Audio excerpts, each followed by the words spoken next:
Welcome back to the channel, ladies and gentlemen. This is Business Connect. If you're new to the channel, my name is Roy. On this channel, we create to you content that entertains, educates, and informs. And recently on our channel, we've been talking a lot about the return of international students to China. So if this is your first time on the channel, please consider subscribing because you're not going to regret your decision by hitting that subscription button and joining our channel. We create information surrounding business development, social motivation, and I also bring to you interesting news and vlogs about things happening here in China. So recently we've been talking a lot about the return of international students to China. And in today's video, we'll dwell a little more on this topic and we'll be talking about the things that the Chinese government might consider before they will invite international students back to China.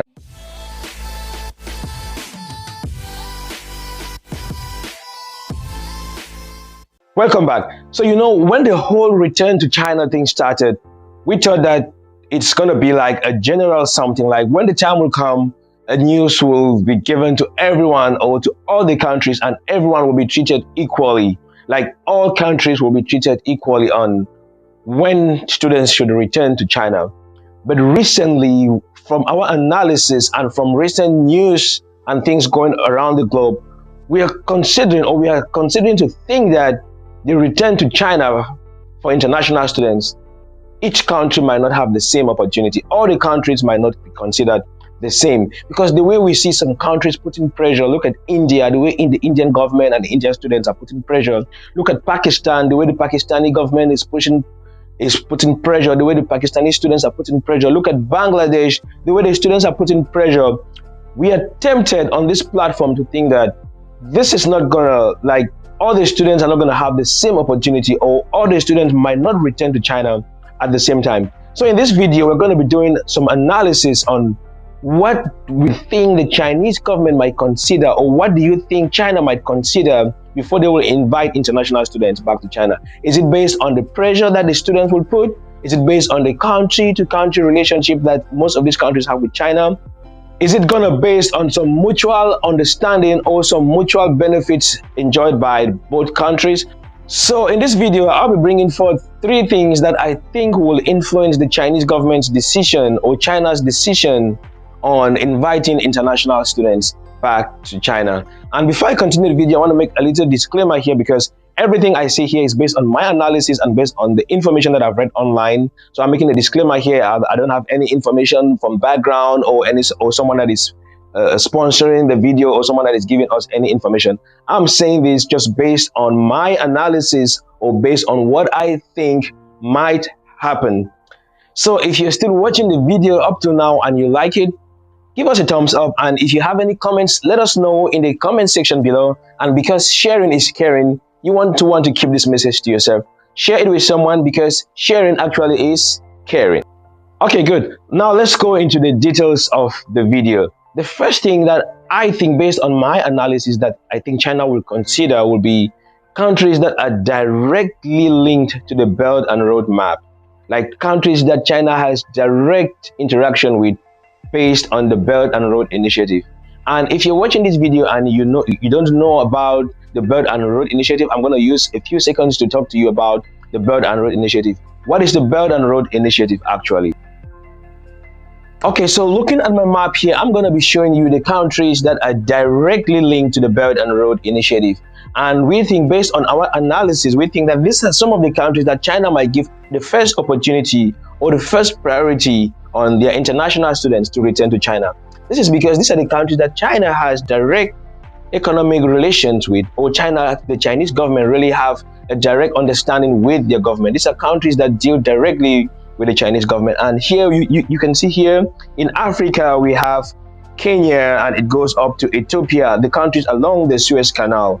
And in Europe it goes up to Italy, Germany, Netherlands, and goes to Russia, Kazakhstan. You see all these countries in Europe, Iran, Turkey, and so on. Then now back in Asia, we have Pakistan, India, we have Vietnam, we have Singapore. So based on our analysis on this platform, we think that these are some of the countries that China might give first place in considering which international students might return to China first. Okay, so based on our analysis, that is the first thing that we on this platform we think that the Chinese government will consider before inviting back international students to China, the Belt and Road countries. Now that is the first thing. The second thing now would be the vaccination rate and the rate of COVID-19 in these countries. It doesn't mean that if your country is part of the Belt and Road initiative or part of the Belt and Road countries, then automatically your country will return to China first. It just means that these are some of the countries that they will be given first priority because these are the countries that deal directly with the Chinese government. Now, the second thing after the Belt and Road countries, the rate of vaccination. How many people are vaccinated in this country and what is the COVID-19 situation in this country? That's the second thing that we think that the Chinese government will look into before inviting international students from that country back to China. And the third thing that we think that they will consider before inviting international students back to China will be the global COVID-19 situation.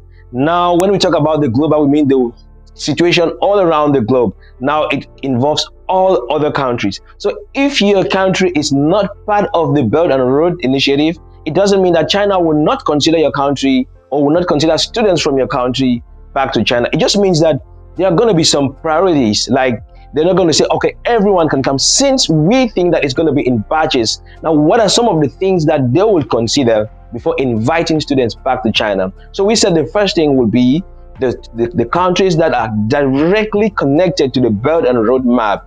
I've showed you on the map here the countries that are directly connected. You can Google search that and see for yourself which countries are directly connected to the Belt and Road initiative. The second thing now, amongst these countries, which countries have embraced vaccination? And also not only vaccination, but is it Chinese-made vaccine? Which countries are using Chinese-made vaccines? That's the second thing. Now, the third thing will be the global COVID-19 situation. So if you're an international student watching this video, you can already see where your country will be placed if China has to say, okay, we will be considering international students back to China. So, ladies and gentlemen, we've made our own analysis on what we think will happen in the months ahead on how and when international students will return to China. A lot of countries are putting pressure. I don't know which country you're from. Let me know in the comment section below which country you're watching me from. And is your government doing anything special, or are students from your country doing anything special or putting any pressure on the Chinese government to maybe facilitate their students returning back to China? Because I know students from India are putting a lot of pressure and their government is also on aid. Students from Pakistan are putting a lot of pressure, their government is also on aid. Students from Bangladesh are putting a lot of pressure and their government is also supporting them seriously on this matter. I don't know which country you're watching me from, and I don't know if your country or students from your country are doing anything on their return to China, or they're just waiting for God's mercy to say, okay, COVID-19 is over. Now China can invite everyone back to China. Let us know what you think in the comment section below, or or maybe anything you have as contribution to the topic. If this is your first time watching our videos, go check all our videos on the COVID-19 situation in China, when China will invite international students back to China. And we do also a lot of interesting videos on business development, social motivation, and I also share with you interesting vlogs here in China. So if you don't want to miss our subsequent videos, go down there, hit that subscription button, join us on the channel, because on this channel we create content that educate, informs, and entertain. I'll see you in our next video. Peace out and bye-bye.